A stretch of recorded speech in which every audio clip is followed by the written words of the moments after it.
আসসালামু আলাইকুম। আজকে আমাদের আলোচনার বিষয় হলো অন পেজ এসইও চেকলিস্ট। চলুন শুরু করা যাক।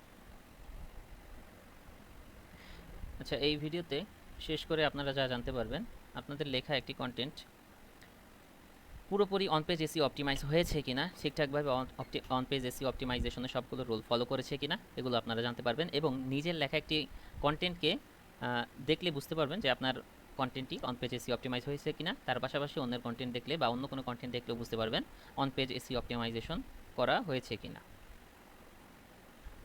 আচ্ছা, সবার প্রথমেই আমরা অন পেজ এসইওর চেকলিস্টের পয়েন্টগুলো দেখে নিই যে অন পেজ এসইও চেকলিস্টে কী কী পয়েন্ট থাকে বা কোন কোন দিকে আমরা অন পেজ এসইওর কাজগুলো করতে পারি। সবার প্রথমে যদি বলি আইডেন্টিফাই টার্গেটেড কিওয়ার্ডস। অবশ্যই আপনার কন্টেন্টে থাকা যেই কিওয়ার্ডটি আছে, যেটিকে আপনি মোস্টলি টার্গেটেড করতে চাচ্ছেন বা টার্গেট করতে চাচ্ছেন, সেটিকে ফাইন্ড আউট করতে হবে। মেইন কিওয়ার্ডের উপর ভিত্তি করে বা আপনার টার্গেটেড কিওয়ার্ডের উপর ভিত্তি করে কিন্তু আপনার পেজটিকে অপটিমাইজ করতে হবে। এখন সেটি আপনার ক্যাটাগরি পেজ হতে পারে বা হোম পেজ হতে পারে বা ব্লগ পেজ হতে পারে বা যে কোনো আর্টিকেল পেজ হতে পারে। দেন তারপরে আমরা করব অপটিমাইজ দ্য টাইটেল ট্যাগ। আমাদের টাইটেল ট্যাগটি কিন্তু অপটিমাইজ করতে হবে। এখন আমাদের টাইটেল ট্যাগ কিন্তু কোনো একটি ওয়েবসাইটে পেজ টাইটেল কিন্তু একটি থাকে, এর সাথে সাথে কিন্তু আদার ট্যাগগুলো থাকে, যেগুলো নিয়ে আমরা পরবর্তীতে আলোচনায় আসবো। তো সবার প্রথমে আমাদের পেজ টাইটেলটিকে খুব ভালোভাবে অপটিমাইজ করতে হবে এবং পেজ টাইটেলটিকেই কিন্তু আমরা টাইটেল ট্যাগ বলছি। তারপরে যদি আমরা দেখি right your headline in H1 tag. তো এখানে আপনার পেজের হেডলাইনটি H1 ট্যাগে অবশ্যই ডিফাইন করে দিতে হবে। আপনার পেজ টাইটেলটি কিন্তু H1 ট্যাগে ডিফাইন থাকে না ডিফল্ট ওয়েতে। তো সেই ক্ষেত্রে কিন্তু আপনার অবশ্যই এই মেইন পেজ টাইটেলটিকে H1 ট্যাগে ডিফাইন করে দিতে হবে ব্যাকএন্ড থেকে। তারপরে write a meta description two boost clicks. এখন মেটা ডেসক্রিপশন আপনার টাইটেল অনুযায়ী বা আপনার মেটা টাইটেল অনুযায়ী কিন্তু আপনার কন্টেন্টের জন্য একটি মেটা ডেসক্রিপশন অবশ্যই লিখতে হবে। মেটা ডেসক্রিপশনটিও কিন্তু অন পেজ এসইওর চেকলিস্টের মধ্যেই পড়বে। এখানে আরেকটি কথা বলে রাখা ভালো, মেটা ডেসক্রিপশনের পাশাপাশি মেটা টাইটেল নিয়েও কিন্তু সেমভাবে কাজ করতে হবে এবং মেটা টাইটেলটিকে কিন্তু অপটিমাইজ করতে হবে, তার সাথে মেটা ডেসক্রিপশনটিকেও কিন্তু অপটিমাইজ করতে হবে। তারপরে যদি বলি check the URL slug for SEO friendliness. URL slug কি? আপনি যখন কোনো কন্টেন্ট ওপেন করেন আপনার ব্রাউজারে, তখন কিন্তু আমরা উপরে ইউআরএল বারে একটি ইউআরএল দেখতে পাই, যেটি অনেক সময় দেখা যায় হযবরলও থাকে, আবার অনেক সময় দেখা যায় সেখানে নির্দিষ্ট কোনো কিওয়ার্ড বা কোনো টপিক শো করছে। তো সেই ক্ষেত্রে আমাদের খেয়াল রাখতে হবে যে আমাদের ইউআরএলটি যেন হযবরল না থাকে, আমাদের ইউআরএলে যেন আমাদের কিওয়ার্ড থাকে এবং কিওয়ার্ড দিয়ে ইউআরএলটিকে কিন্তু অপটিমাইজ করতে হবে। তারপরে অ্যাড টার্গেটেড কিওয়ার্ড টু এর বডি কন্টেন্ট। এখন বডি কন্টেন্টে বা আপনার হোল কন্টেন্টে এতক্ষণ কিন্তু আমরা হেডিং বা টাইটেল এগুলো অপটিমাইজ করার কথা বললাম। এখন কিন্তু আমাদের কন্টেন্টটিতে হোল কন্টেন্টটিতে কিওয়ার্ড দিয়ে অপটিমাইজ করতে হবে।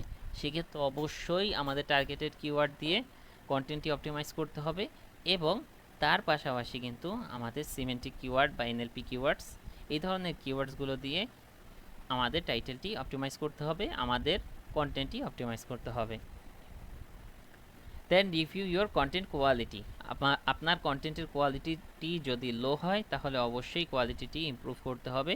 কন্টেন্টের কোয়ালিটি লো বলতে এখানে বোঝানো হয়েছে কন্টেন্টের স্ট্রাকচার কত সুন্দর হয়েছে, কন্টেন্টের লেন্থ কেমন হয়েছে বা কন্টেন্টটিতে ইউজ করা সেন্টেন্সগুলো কেমন, কন্টেন্টে কোনো সমস্যা আছে কি না, এই জিনিসগুলো কিন্তু আপনার একটু রিভিউ করতে হবে। রিভিউ করে কোয়ালিটি স্ট্যান্ডার্ড বের করতে হবে এবং কোয়ালিটি ইমপ্রুভ করতে হবে যদি বিলো কোয়ালিটি থাকে। Then markup subheading with header tag. আপনার এতক্ষণ আমরা পেজ টাইটেল এবং মেটা ডেসক্রিপশন, মেটা টাইটেল এগুলো নিয়ে কথা বললাম। এখন কিন্তু আমাদের সাব হেডিংগুলো, যেগুলোকে বলছি আমরা H1, H2, H3, H4, H5, H6 এইরকম সাব টাইটেল যেগুলো আছে, যেগুলো সাব হেডিংগুলো আছে, সেগুলোকে কিন্তু ডিফাইন করে দিতে হবে ব্যাকএন্ড থেকে, যেন সেগুলোর মধ্যে কিওয়ার্ডসগুলো থাকে। এটা ম্যান্ডেটরি না যে প্রত্যেকটি হেডিংয়ে আপনার মেইন টার্গেটেড কিওয়ার্ডটি থাকতে হবে, সেকেন্ডারি টার্গেটেড কিওয়ার্ডও কিন্তু থাকতে পারে। Improve navigation with internal linking. Internal linking কন্টেন্টের মধ্যে থাকা এটি খুব ভালো একটি প্র্যাকটিসের মধ্যে একটি প্র্যাকটিস। তো অবশ্যই চেষ্টা করতে হবে কন্টেন্টের মধ্যে যেন ইন্টারনাল লিঙ্কিং করা থাকে, এবং ইন্টারনাল লিঙ্কিং বলতে একটি পেজ আপনার ওয়েবসাইটের কোনো একটি পেজ আরেকটি পেজের সাথে লিঙ্ক করাকেই কিন্তু ইন্টারনাল লিঙ্কিং বোঝায়। তো সেই ক্ষেত্রে ইন্টারনাল লিঙ্কিং কিন্তু একটি কন্টেন্ট অপটিমাইজেশনের বেস্ট একটি পয়েন্ট। তারপরে অ্যাড এঙ্গেজিং ভিজুয়াল কন্টেন্ট।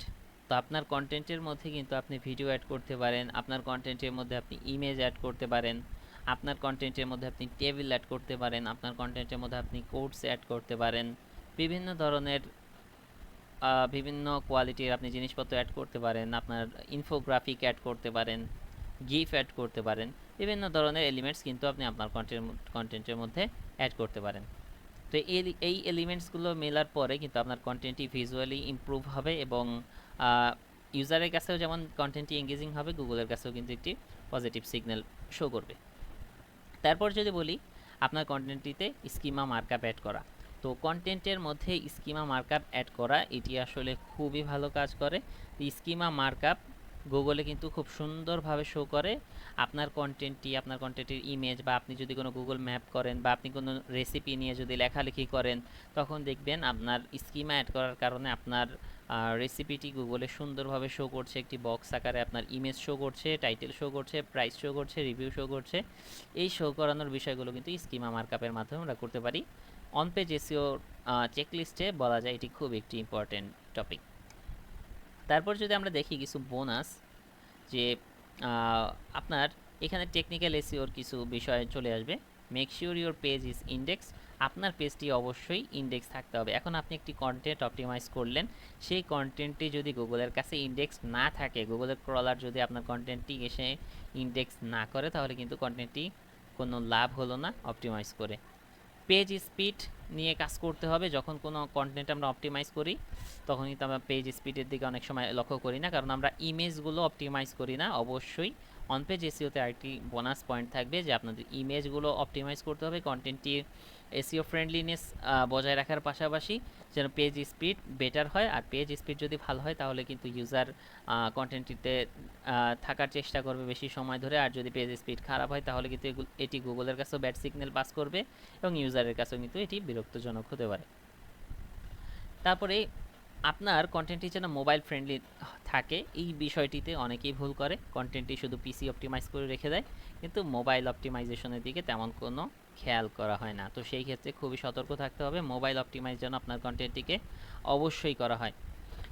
তো ধরে নেওয়া যায় অন পেজ এসইওর চেকলিস্টের মধ্যে এই পয়েন্টসগুলো যদি কমপ্লিটলি আপনার কন্টেন্টের মধ্যে ইমপ্লিমেন্ট করা যায়, তাহলে কিন্তু আপনি বলতে পারেন আপনার অন পেজ এসইওর চেকলিস্ট পূর্ণ করতে পেরেছেন। এছাড়াও অন পেজ এসইওতে কিছু এক্সট্রা কাজ থাকতে পারে, যেমন আমরা কিছু বোনাস পয়েন্ট নিয়ে কথা বলব। 3টি বোনাস পয়েন্ট নিয়ে আমরা এখানে কথা বলবো। একটা হলো স্কিমা মার্কআপ। স্কিমা মার্কআপের কথা যদিও আমরা আগে বলেছি, কিন্তু স্কিমা মার্কআপ সম্পর্কে যদি আমরা আরেকটু ভালোভাবে জানতে চেষ্টা করি, স্কিমা মার্কআপটি আপনি যদি ওয়ার্ডপ্রেস জনিত কোনো সাইট হয়, তখন কিন্তু আপনি প্লাগইনের সাহায্যে, যেমন র্যাঙ্ক ম্যাথ, ইওস্ট এসইও বা অল ইন ওয়ান এসইও, এইসব ধরনের প্লাগইনের সাহায্যে কিন্তু আপনি স্কিমা মার্কআপটি সুন্দরভাবে ইমপ্লিমেন্ট করতে পারবেন। এছাড়া যদি আপনি কাস্টম সাইটের জন্য করেন, সেক্ষেত্রে কিন্তু আপনার থার্ড পার্টি ওয়েবসাইটের সাহায্যে স্কিমা মার্কআপটি তৈরি করে নিতে হবে।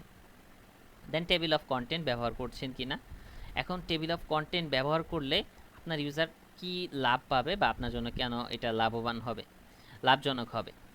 অনেক ক্ষেত্রে দেখা যায় ইউজার দ্রুত ডাটা কনজিউম করতে চায়, সে নির্দিষ্ট একটি টপিকের ডাটা জানতে চায়।